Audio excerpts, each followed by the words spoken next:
됩니다. 네, 감사합니다. 할렐루야, 우리 주님 찬양합시다. 예스. 오케이, 태연 준비되시면 준비하시고. 할렐루야, 할렐루야. 오늘도 우리를 거룩한 변화로 이끄실 주님을 이 찬양을 가서 찬양하기 원합니다.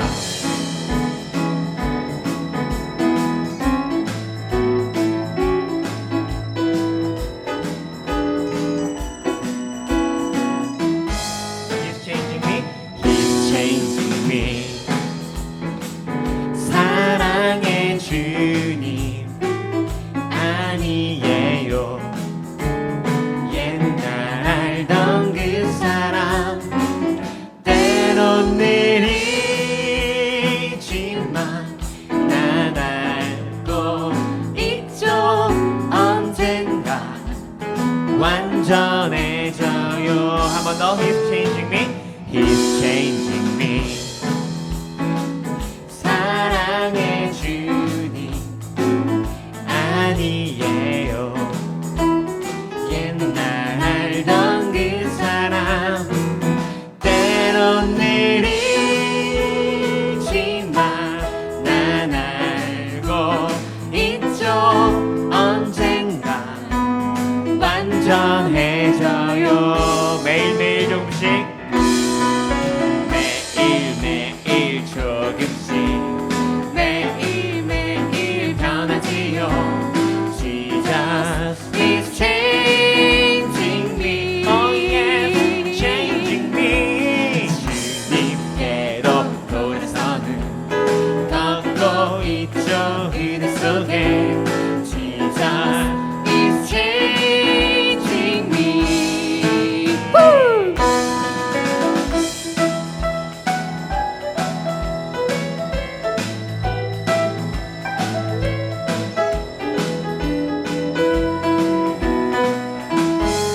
He's changing me. He's changing me. 아멘.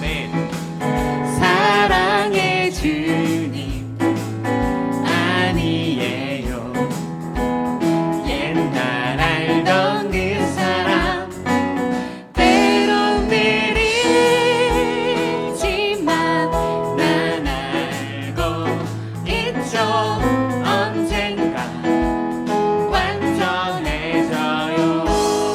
매일매일 조금씩 매일매일 조금씩 매일매일 변하지요. Jesus is changing me. Oh yes, he's changing me. 주님께로 돌아서는 걷고 있죠. 그대 속에 Jesus is changing. 우리 목소리만 고백합니다. 매일매일 매일매일 조금씩 매일매일 변하지요. Jesus is changing me. 주님께로 돌아서는 걷고 있죠.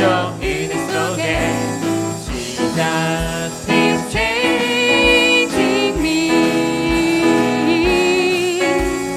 Jesus is changing me. 아멘. 우리를 변화시키실 주님을 찬양합니다.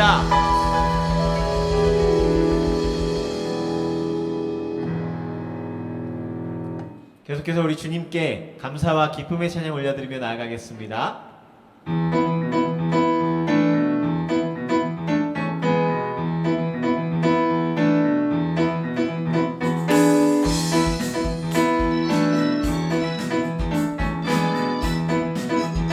함께 고백합시다. 감사와 찬양 드리며 감사와 찬양 드리며 주 앞에 나가세 크고 관대하신 주 이름 그의 성소에서 주를 찬양해 나팔 소리로 찬양하며 비파와 수금으로 호흡이 있는 모든 자마다 온 마음 다해 주를 높이세. 주의 선하신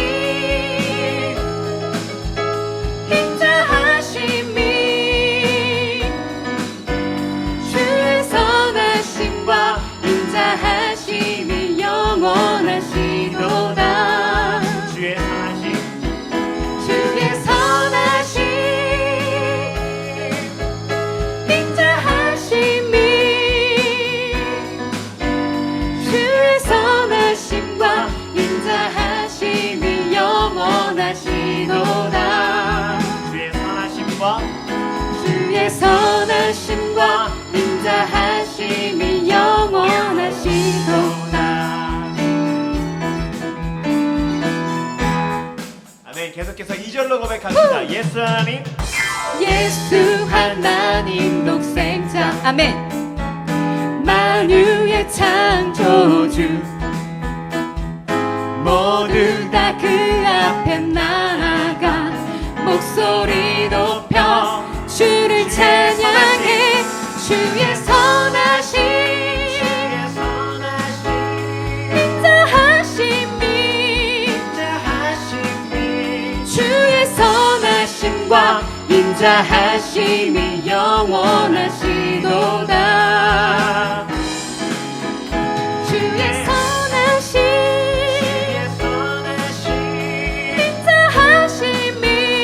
인자하심이 주의 선하심과 인자하심이 영원하시도다.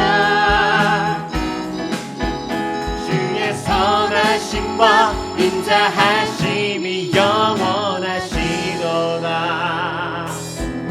영원히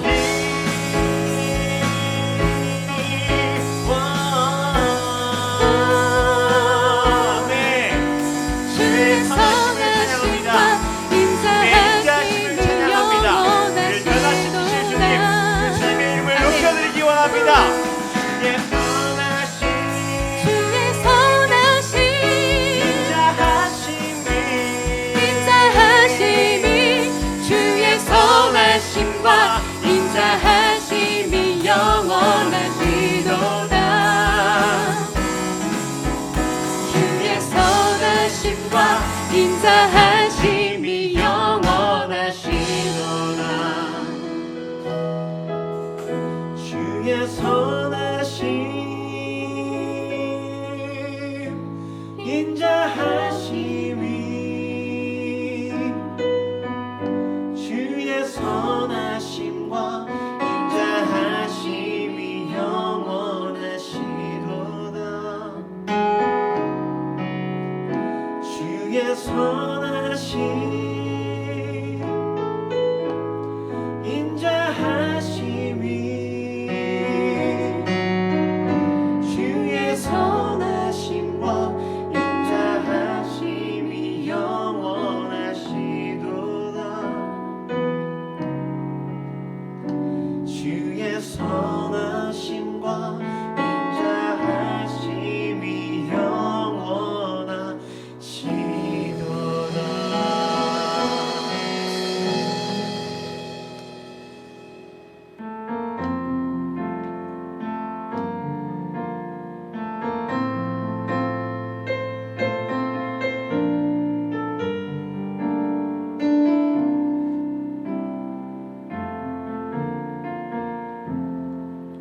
주님 나를 택하사 잃어버린 자에게 아버지의 사랑을 나누게 하시네. 어두움을 밝히며 차가운 마음 녹이는 진리의 빛 전하게 하소서. 한번 더 처음부터 고백합시다. 주님 나를 택하사 잃어버린 자에게 아버지의 사랑을 나누게 하시네. 어둠을 밝히며 차가운 마음 녹이는 진리의 빛 전하게 하소서.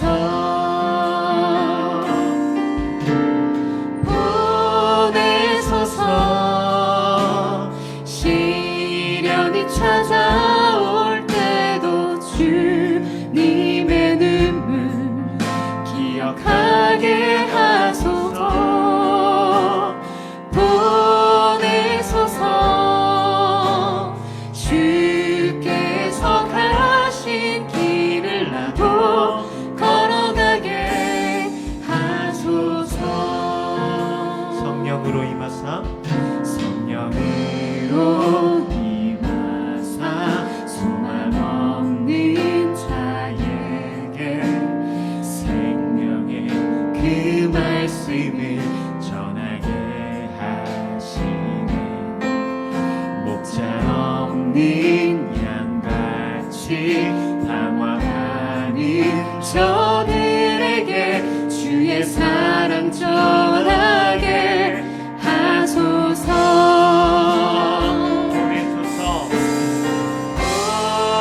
보내소서. 시련이 찾아올 때도 주님의 눈물 기억하게 하소서. 보내소서.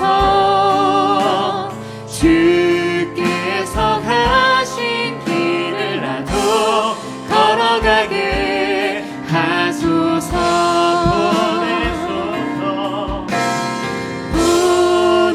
보내소서. 시련이 찾아올 때도 주님의 눈물 기억하게 하소서. 보내소서. 주께서 가신 길을 나도 걸어가게 하소서. 보내소서. 보내소서. 시련이 찾아올 때도 주님의 눈물 기억하게 하소서.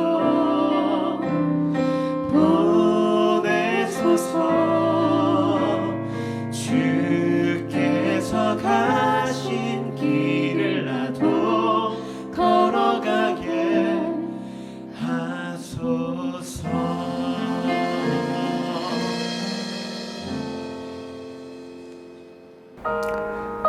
할렐루야, 주안의 교회 청소년 여러분, 거룩한 주일 아침입니다. 오늘 이 시간 하나님을 예배하며 나아갈 때에 우리 한 주간의 삶을 돌아보며 기도했으면 좋겠습니다. 여러분의 한 주간의 삶을 돌아보셔요.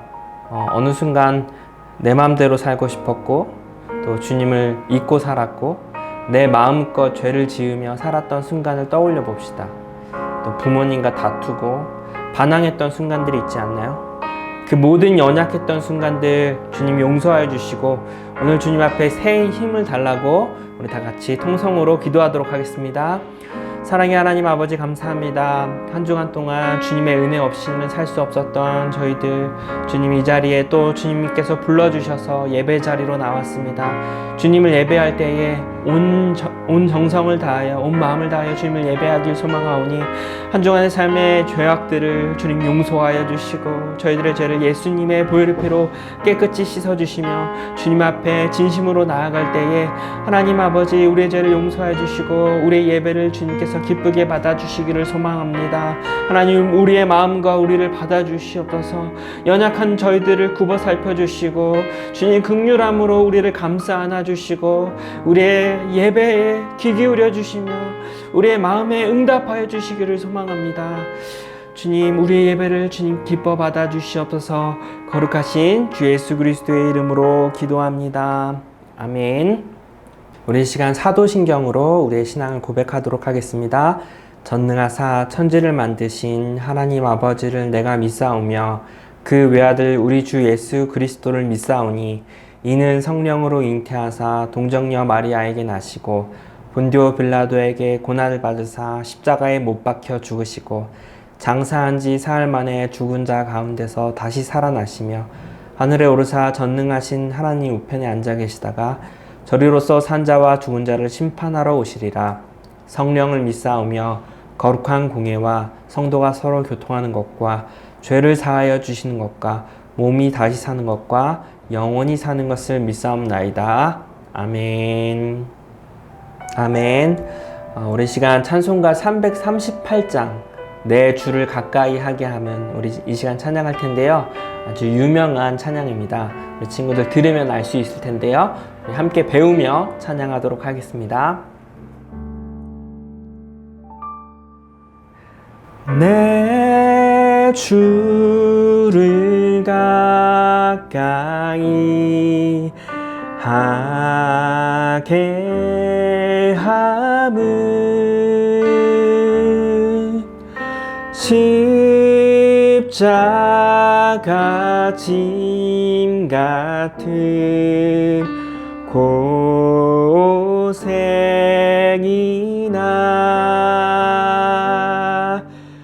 내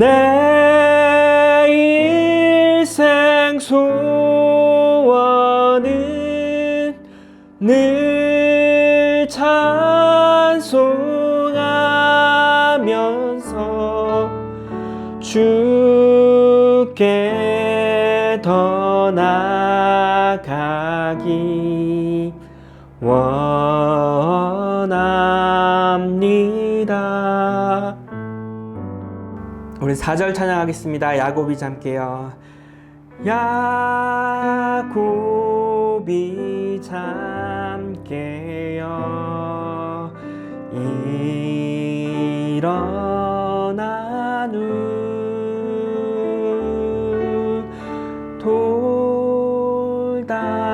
돌단을 쌓은 것 본받아서 숨질 때 되도록 늘 찬송하면서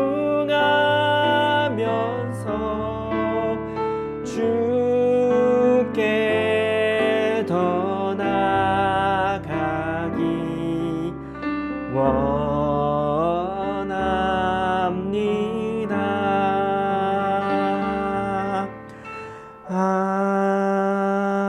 아멘. 오늘 본문 말씀 살펴보도록 하겠습니다. 오늘 본문 말씀은 누가복음 1장 1절에서 4절 말씀입니다. 전사님과 한 절씩 교독하도록 하겠습니다. 우리 중에 이루어진 사실에 대하여 친구들 시작. 처음부터 목격자와 말씀에 일꾼된 자들이 전하여 준 그대로 내력을 저술하려고 붓을 든 사람이 많은지라. 3절 전도사님, 그 모든 일을 근원부터 자세히 미루어 살핀 나도 데오빌로 카카에게 차례대로 써 보내는 것이 좋은 줄 알았노니. 4절 우리 다 같이 읽을게요. 이는 각하가 알고 있는 바를 더 확실하게 하려 함이로라. 아멘.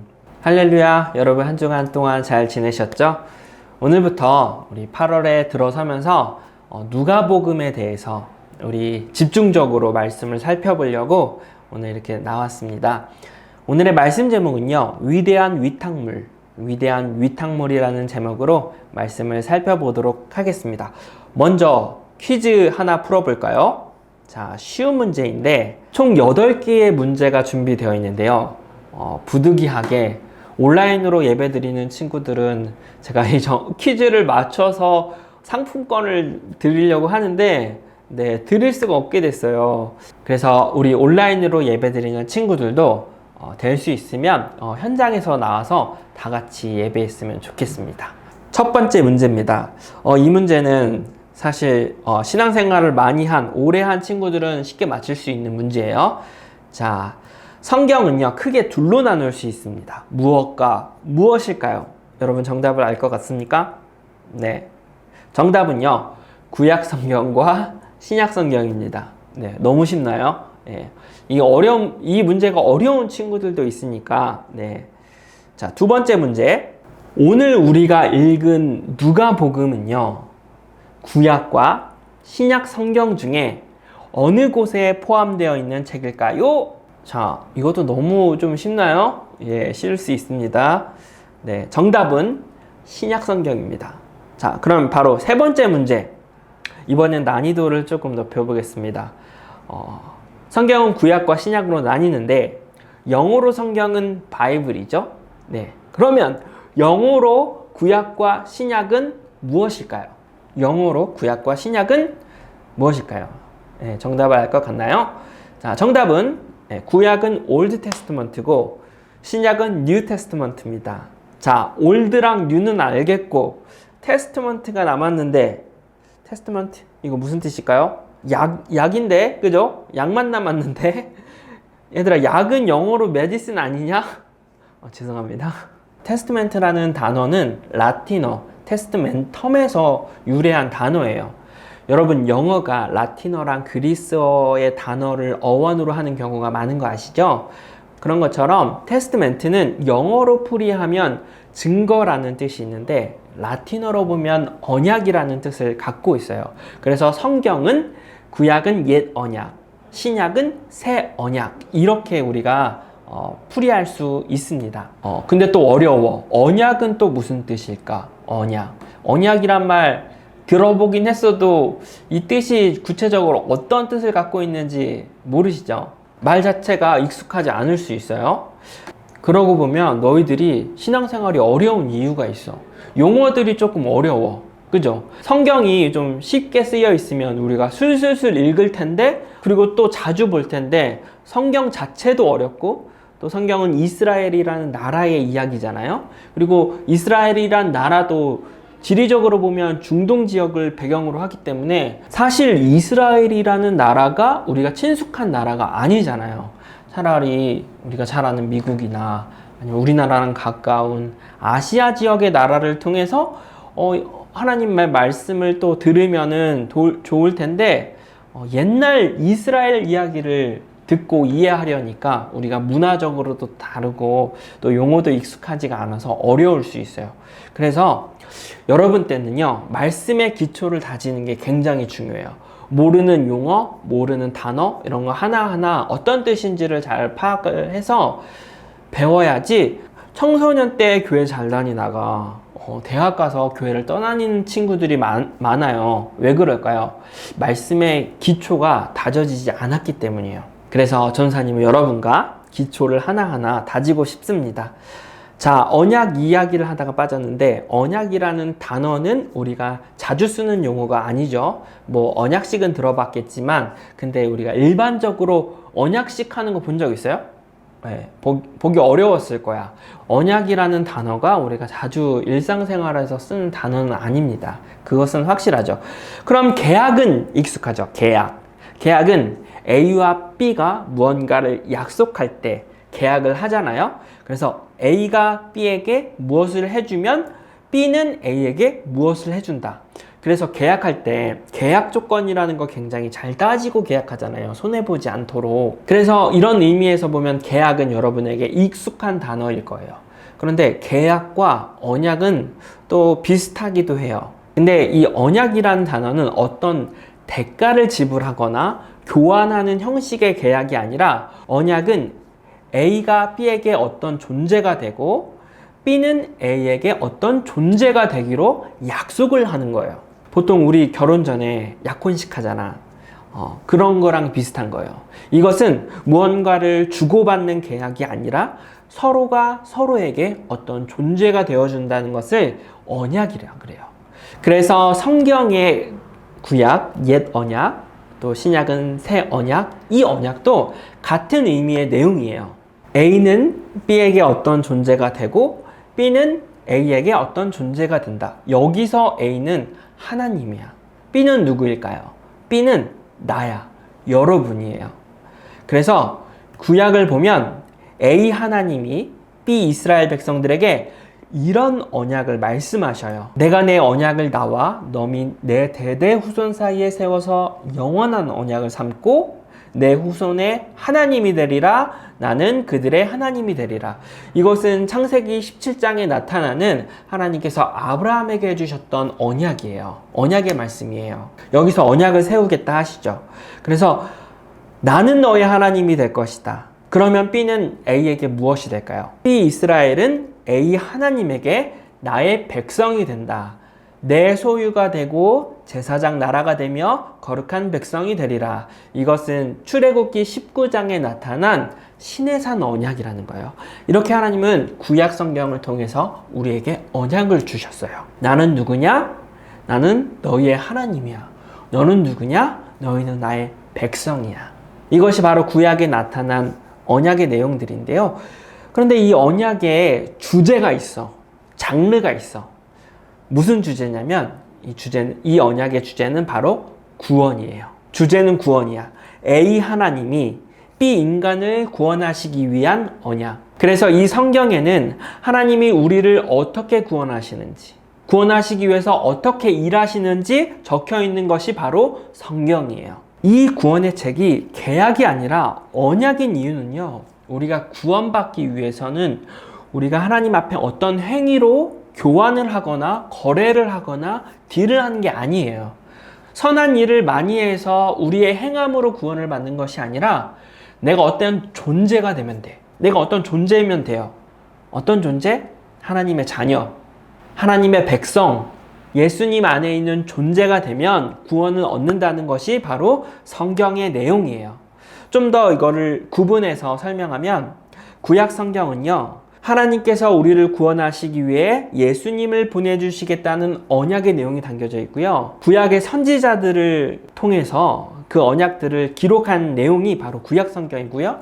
또 신약은 구약에 예언했던 그 예수님이 어떻게 이 땅에 오셨고 우리를 구원하시기 위해 무엇을 하셨고 어떻게 죽으시고 부활하셨는지 예수님의 탄생부터 사역, 죽음, 부활, 승천, 그리고 이후에 제자들과 사도들을 통해 복음이 어떻게 전파되는지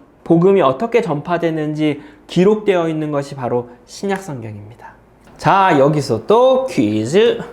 자, 사복음서는 무엇일까요? 사복음서. 사복음서. 4개의 복음서라는 뜻인데요.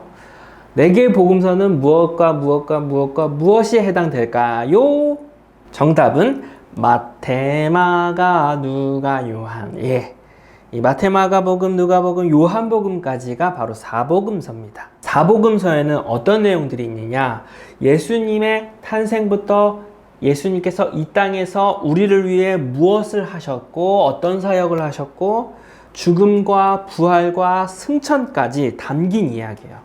그래서 신약 성경에는요, 총 27권의 책이 있는데 사복음서를 비롯해서 이 외에도 예수님의 가르침을 받았던 제자들과 사도들의 증언이 담긴 내용들이 바로 신약 성경입니다. 자, 퀴즈 5번째. 그럼 신약 성경은 어떤 언어로 쓰였을까요? 우리가 읽은 성경은 한글 성경이죠. 번역본입니다.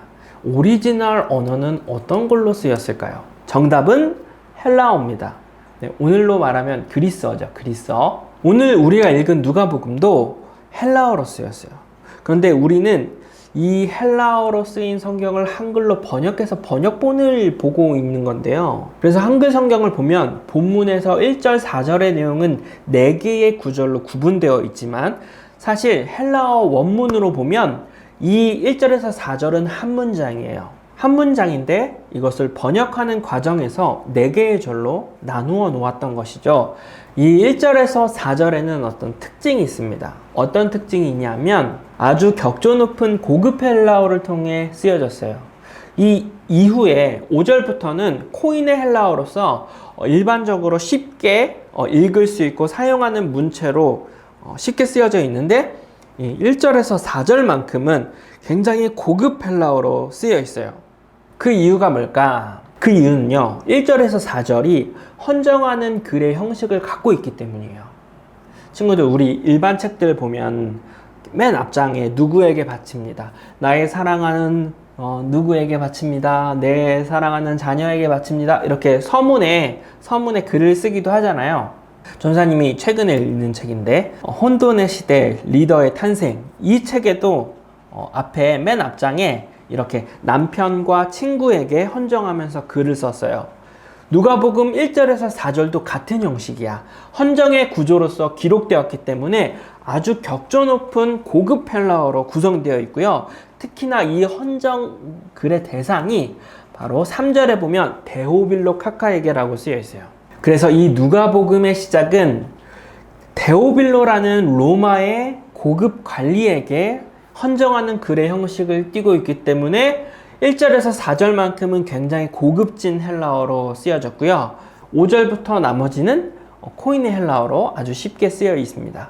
자, 여기서 6번째 퀴즈. 누가복음의 저자는 누구일까요? 네, 아주 쉽습니다. 네, 누가입니다. 그런데 성경의 내적 증거, 이 책은 누가가 썼습니다 라는 내용은 없어요.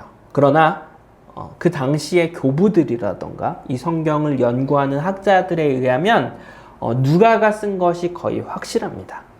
누가가 이 누가복음을 기록했고, 자, 또 퀴즈 7번째. 누가가 누가복음 외에 또 기록한 책이 한 권 더 있습니다. 그 책은 무엇일까요? 바로 사도행전입니다. 지금 중학교 3학년들 친구까지 초등부에서 사도행전을 배웠었어요. 제자훈련을 통해서 바울의 행적들을 살펴봤었는데, 사도행전은 바울의 전도 여행에 관한 바울의 이야기가 중심을 이루고 있거든요. 그래서인지 사도행전의 저자를 바울로 알고 있는 사람들이 간혹 있지만 사도행전의 저자는 누가입니다. 말씀 하나 볼까요? 디모데후서 4장 9절에서 11절이에요. 너는 어서 속히 내게로 오라. 데마는 이 세상을 사랑하여 나를 버리고 데살로니가로 갔고, 그레스게는 갈라디아로, 디도는 달마디아로 갔고, 누가만 나와 함께 있느니라.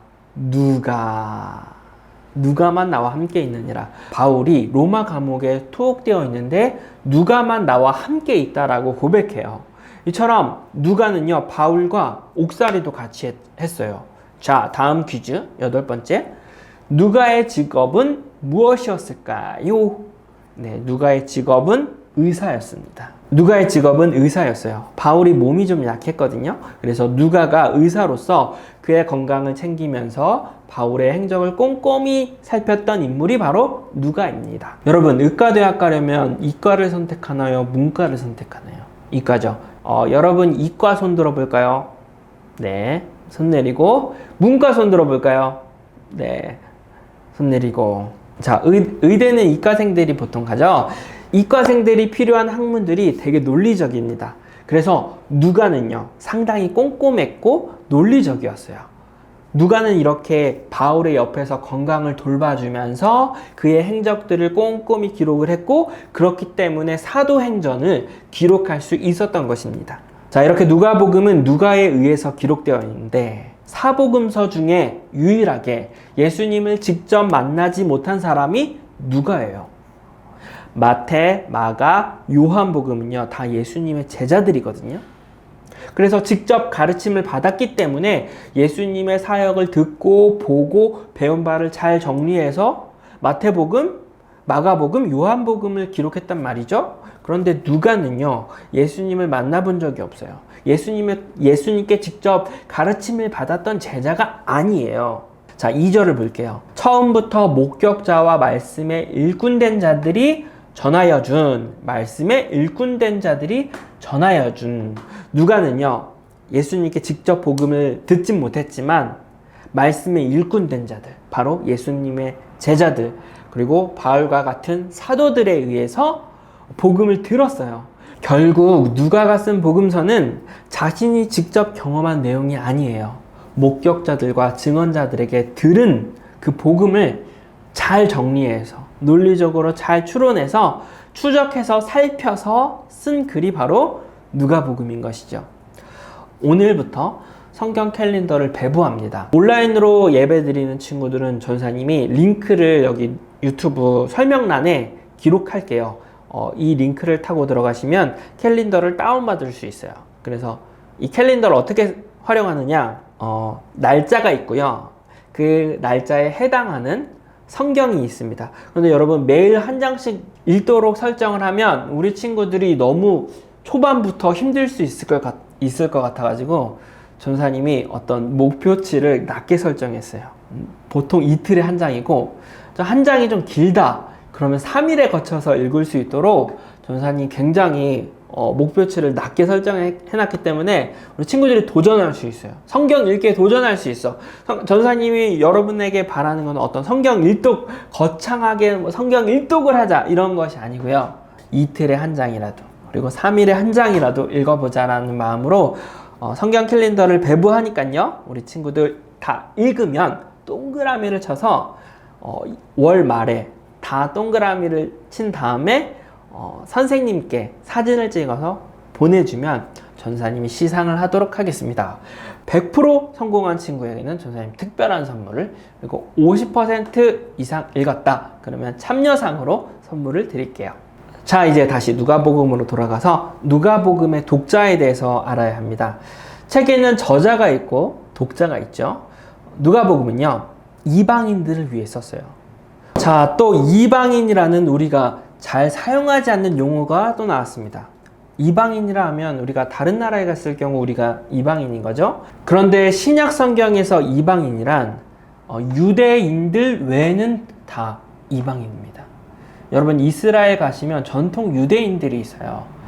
저는 예전에 이스라엘에 갔을 때 어느 유대인과 살짝 부딪혔는데요. 그 사람이 바로 손수건을 꺼내서 막 손을 엄청 깨끗하게 닦더라고요.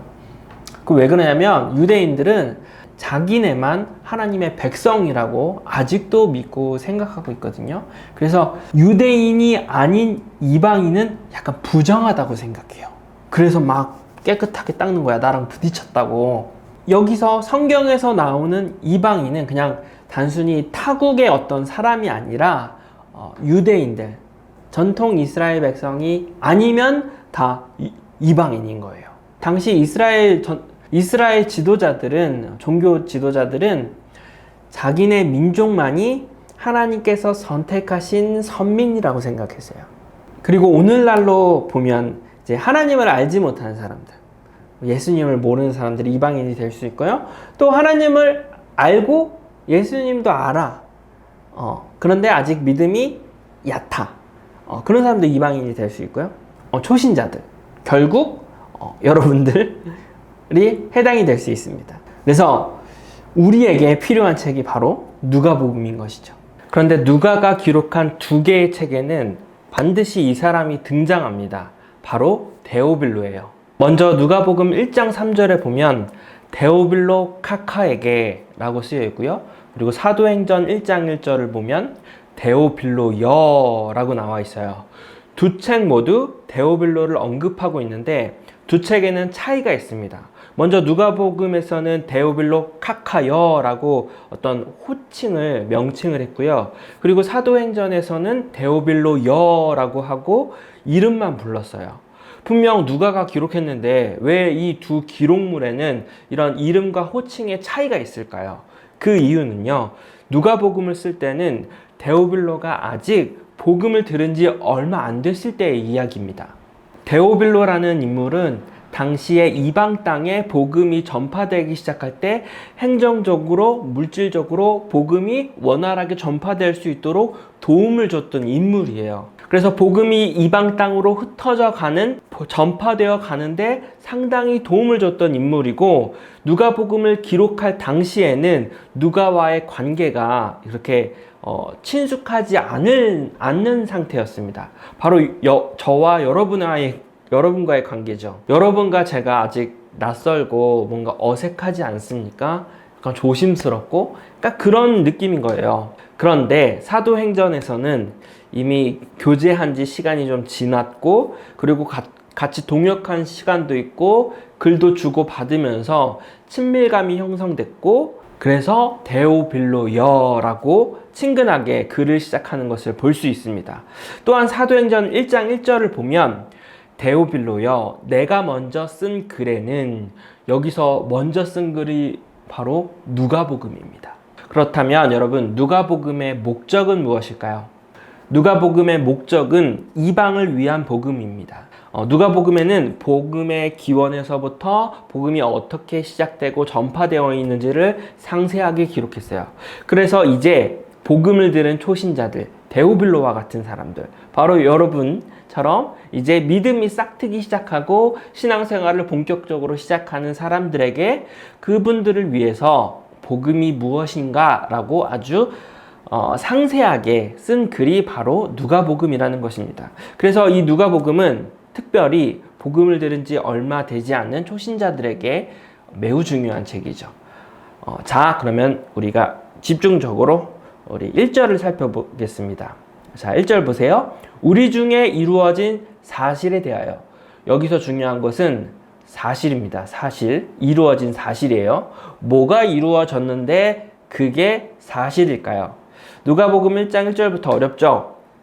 자, 뭐가 이루어졌냐면 구약 성경의 예언, 하나님이 우리를 위해 메시아를 보내주시겠다는 그 예언이, 그 언약이 사실이라는 겁니다. 그래서 누가는 구약의 예언을 연결고리로 해서 이 글을 누가복음을 시작하고 있는 것이죠. 자, 정리하면 누가는 데오빌로에게 카카에게 책을 쓰는데 그 머릿말에 이루어진 사실, 곧 예수 그리스도라고 읽어도 무방합니다. 예수 그리스도가 사실이다. 약속대로 이 땅에 온 그리스도가 사실이다. 지금부터 그 예수 그리스도에 대한 이야기를 시작하겠다는 이야기입니다. 자, 2절로 넘어갈게요. 처음부터 목격자에 대해서 살펴봅시다. 처음부터 목격자 누구일까요? 누가 뭘 봤다는 걸까요? 처음부터 목격한 사람은 누구고 그 사람은 무엇을 목격했다는 걸까요? 여기서 목격한 사람은 요한입니다. 그리고 무엇을 처음부터 목격했냐면 예수 그리스도입니다. 우리가 다 읽진 않았지만 1장에 보면 41절에서 44절에 그 스토리가 나와요. 한번 볼까요? 마리아의 뱃속에 예수가 성령으로 잉태됐을 때 마리아가 천사의 고지를 받고 엘리사벳이라는 친척집으로 방문을 합니다. 근데 엘리사벳도 공교롭게 그녀도 임신 중이었어요. 바로 요한을 임신하고 있었죠. 이처럼 요한과 예수님은 동갑내기였습니다. 그런데 신기한 게 엘리사벳 뱃속에 있는 그 요한이 태중에 있는 그 마리아의 뱃속에 예수가 있는 것을 보고 자기 집에 들어오는 것을 알고 성령에 충만해서 기뻐 뛰며 놀았다고 성경에 표현되어 있어요. 44절에 보세요. 보라, 내 문안하는 소리가 내 귀에 들릴 때에 아이가 내 복중에서 기쁨으로 뛰어 놀았도다 라고 나와 있습니다. 그러니까 예수님을 처음 목격한 자는 누구일까요? 바로 요한입니다.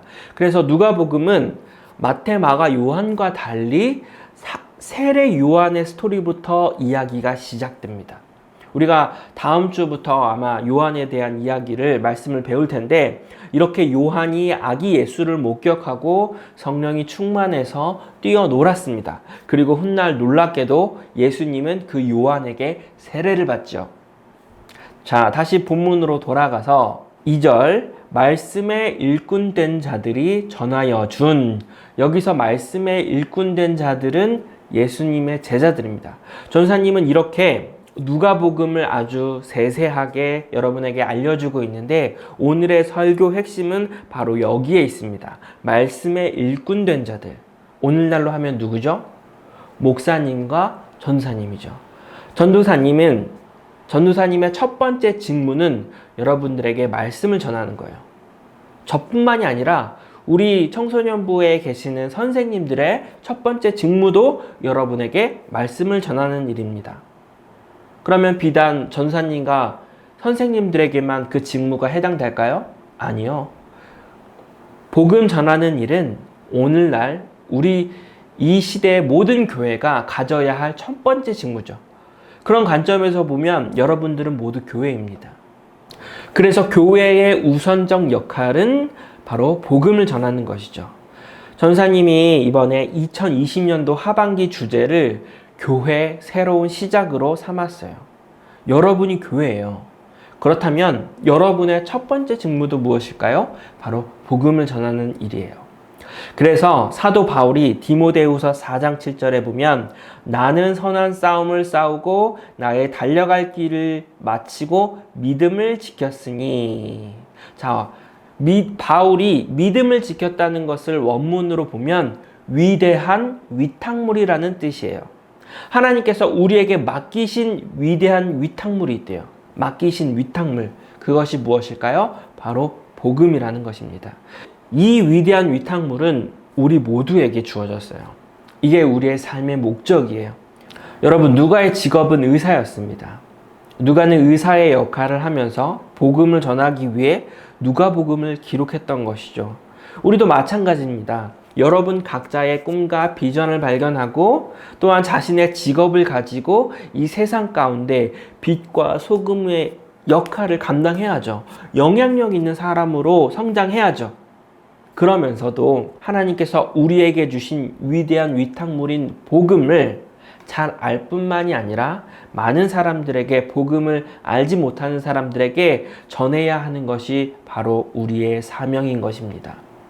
여러분, 오늘 이렇게 누가복음 1장에 대해서, 특별히 1장 1절에서 4절의 서문에 해당하는 내용을 가지고 우리 친구들과 말씀을 나눴는데, 앞으로도 계속해서 누가복음에 대한 말씀을 나누면서 여러분들 마음 가운데 복음이 무엇이고, 또한 내 안에 심겨진 복음이 열매를 맺고 그 복음을 이 세상 가운데 전하는 여러분들이 되기를 소망합니다.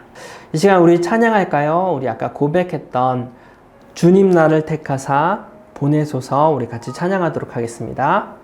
주님 나를 택하사 잃어버린 자에게 아버지의 사랑을 나누게 하시네. 어두움을 밝히며 차가운 마음 녹이는 진리의 빛 전하게 하소서.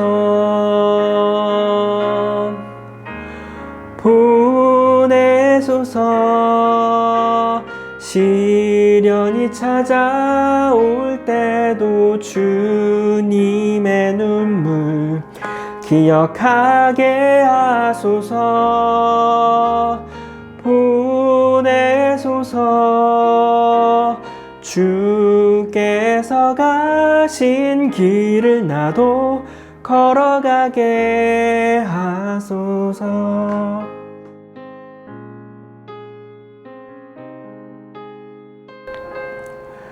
성령으로 임하사 소망 없는 자에게 생명의 그 말씀을 전하게 하시네. 목자 없는 양같이 방황하는 저들에게 주의 사랑 전하게 하소서.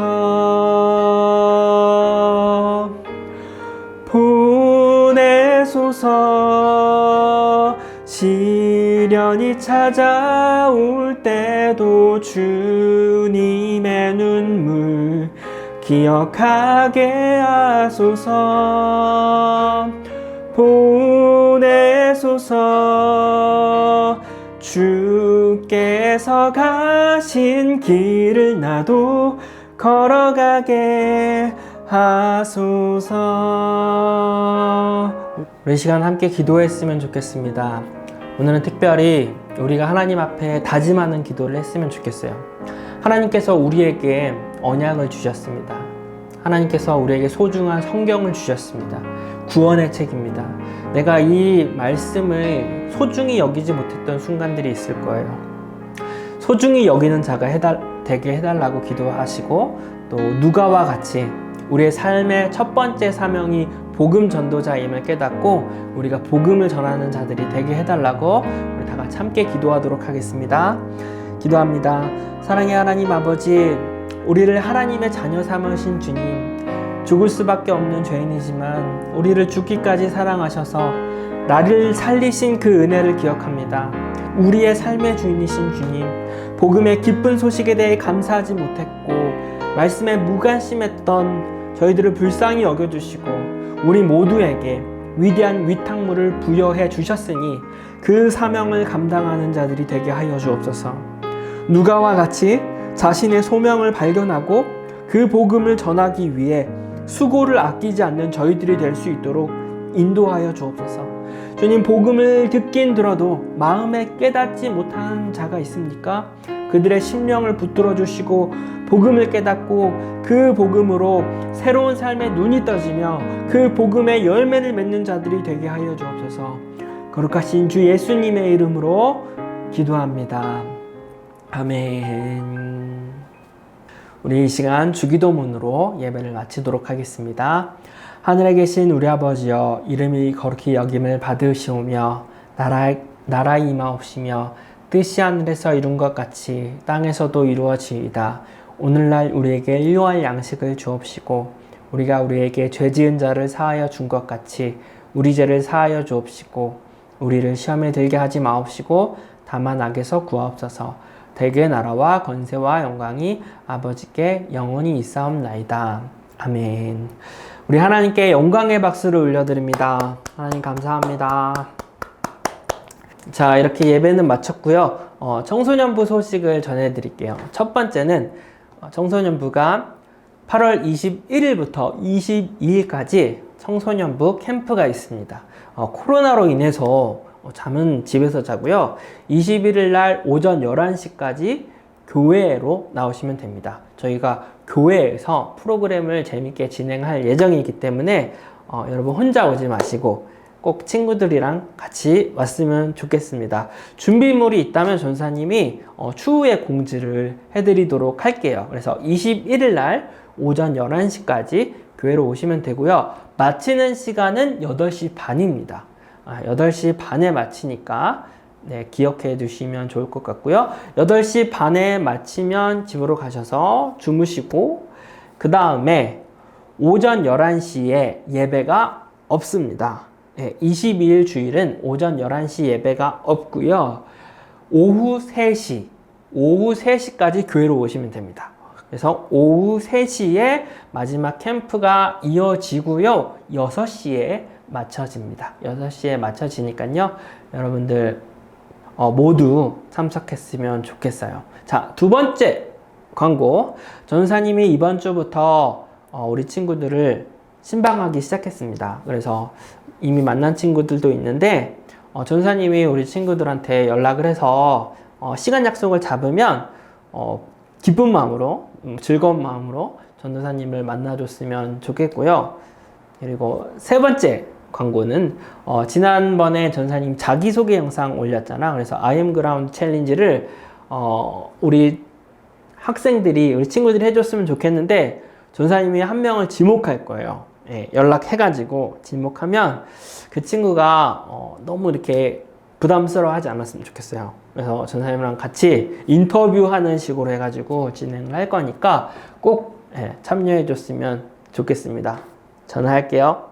자, 그러면 지금까지 요즘 비가 참 많이 오고 있는데 코로나 시대에 몸 관리, 건강 관리 잘 하시고요. 한 주간 동안 잘 지내시다가 우리 또 영상으로 또 만나고 또 다음 주에도 예배에서 만나요. 친구들 안녕.